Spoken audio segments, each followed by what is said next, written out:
This is a very different video than I've usually done because I don't want to talk about something I've learned or something I want to explain, but I want to talk about my experience. And this is why it is a bit harder to make, because I don't have a very strict script where I know what I want to talk about. I just wanted to turn on the camera and share my experience and why I've quit my almost perfect job.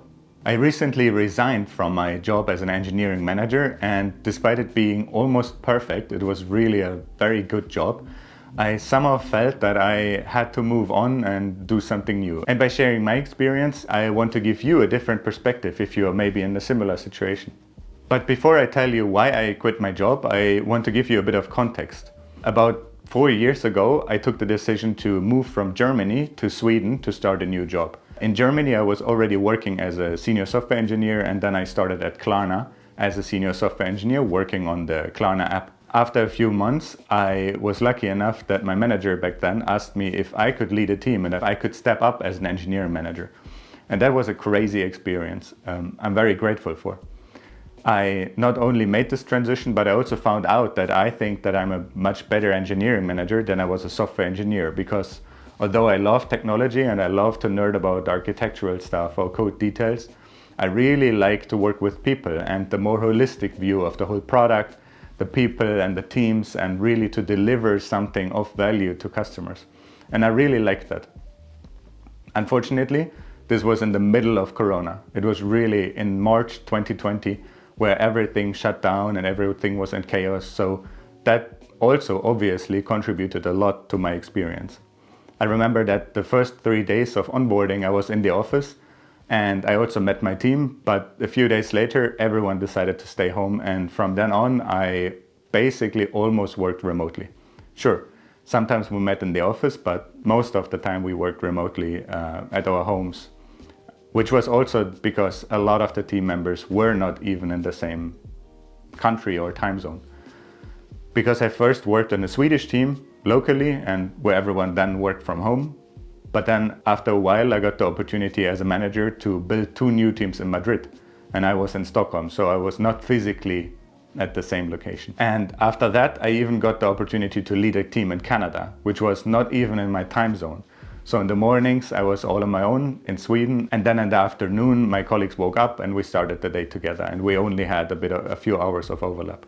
This was quite a change because not only was I in a different country where I knew nobody, I didn't know the language and the culture, but also in Germany, I worked 5 days in the office and I had a lot of interaction with my coworkers, with other teams. And also we had a lot of offsites where we drove somewhere, where we had business trips to different locations and were a few hundred people doing something together, which gave me a lot of social life to work with my colleagues and see them in person. So that was quite a drastic shift, but I think most of the people experienced that during Corona. In 2020 and 2021, where the tech world was booming, everything was going up. And I remember that when I became an engineering manager, we hired like crazy. We hired so many people, I did so many interviews. And that was a lot of fun because you could build a lot of new teams and work on new products. And it was, for me, super exciting to get really deeply into interviewing and speak to people from basically all over the world. That was super fun. But then, obviously, at the end of 2021, 2022, the tech layoffs started, which shifted everything from this mindset of everything is growing, everything is getting better, to a lot of people got laid off. Even in my company, we had a big wave of layoffs where everyone was uncertain for a few days and didn't know if they even have their job afterwards.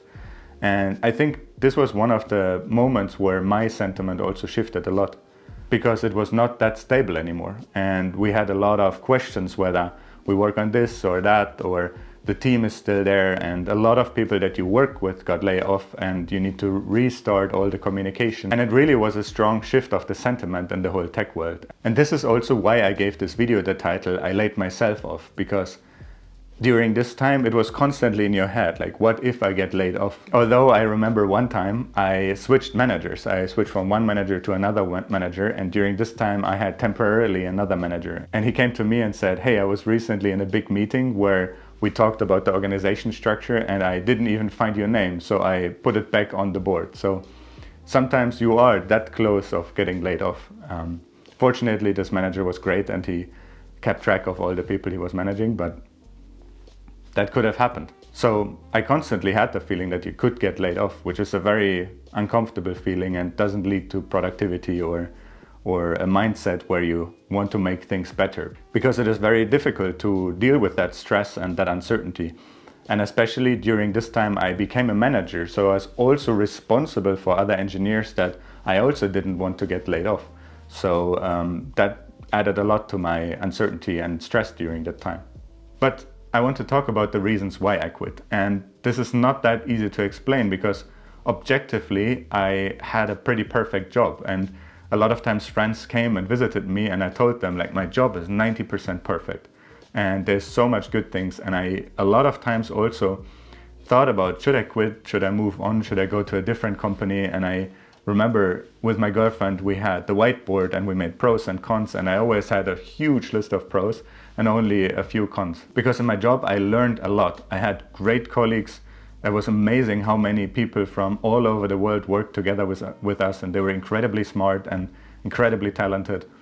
And I also worked on products I thought were interesting, at least from the technical perspective. They had interesting technical challenges. I was able to work on the Klarna app, which is one of the biggest apps I think in Europe, where you have hundreds of developers. And of course you learn a lot there. And also my transition from being an engineer to being an engineer manager was incredibly supported by a lot of managers, by my peers, and I learned a lot and I got a lot of support. Also, I was lucky enough that I had incredible managers from which I learned a lot. They taught me how to interview, they had me to manage my teams, to grow into the role myself, and also in the end, they were incredibly supportive of all my decisions. If I want to move to a different team, or I got even the opportunity to move to a different country if I wanted to. And even in the moment where I quit, they were incredibly understanding and supportive of my decisions. And that I'm incredibly grateful for. So why did I still decide to quit?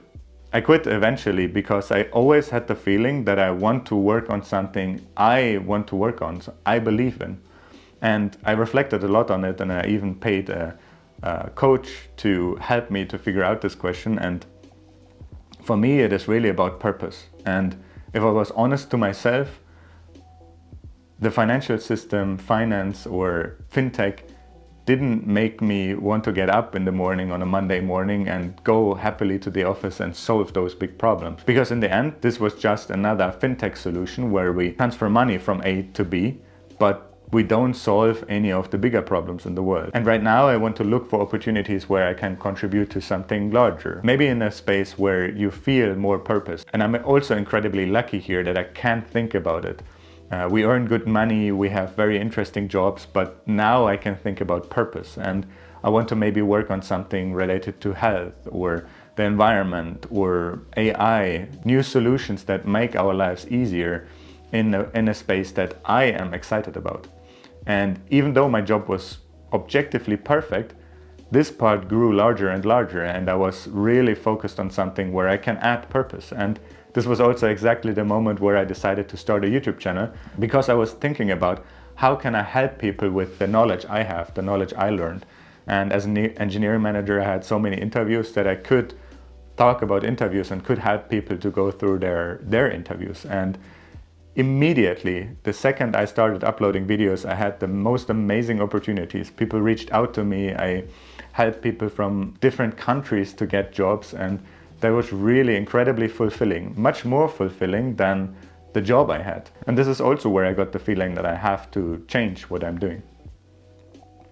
But another large part was that I constantly felt like I don't have the energy for things I want to be doing. And this was that a lot of times you have a stressful day, there's a lot of chaos at work, and especially as a manager, you are constantly firefighting, and then at 5 or 6 you get out of work and you're exhausted. You drop down to the couch, you watch some YouTube or something, and you cannot really do what you want to do. And under that, I really think my relationship suffered and my friendships, because I also moved to a different country where it was really difficult to socialize.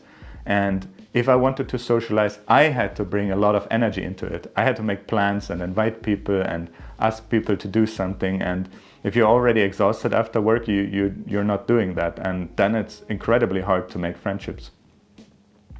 In Sweden, it is already difficult to socialize, but without energy, it's near impossible. So I could barely motivate myself to do something like YouTube, but I really didn't have much energy for anything else, and I wanted to change that. But also related to those social topics I already talked about, I really want to belong to a group. I think we all have this feeling of community, that we want to belong to a group of people that solve some important problem. And I've noticed that in the modern world, where after Corona a lot of things are remote and you work in international teams, you don't even see each other, it's incredibly hard to get this feeling. And I somehow have this dream of getting a coffee Monday morning and going to a place with only a few people. It doesn't have to be a large organization. It has to be a few people you decided to work with, and you're excited to go there and solve some problems with them. And that is also one of the reasons why I now decided to resign from my job and go and look for something like that. Because also with my coach, I reflected a lot on what do I need in a job. And I think for me, it's incredibly important that I'm doing something I believe in, that I think is important to do, that I do it with really great people, and that I'm also doing it for people. And this is also something I observed, that in tech, when you do software, especially at a larger scale, you rarely have this feedback of actual people. And I don't mean like a dashboard, analytics, or tracking the user behavior, or finding out or doing surveys where you can talk to people, to 100 people, and find out what they think about your product. I mean in a sense of doing something important, maybe building a piece of furniture and delivering it to a customer, shaking their hand and seeing that they are happy about what they just bought, what you just did for them. And I hope that I can find a job in the future where I have more interaction with the people I'm working for, with the people I'm providing value to. And I think this is incredibly important and often overlooked in our industry. And of course, the question now is, what now? And when I told my friends that I quit my job, a lot of them said, okay, what now?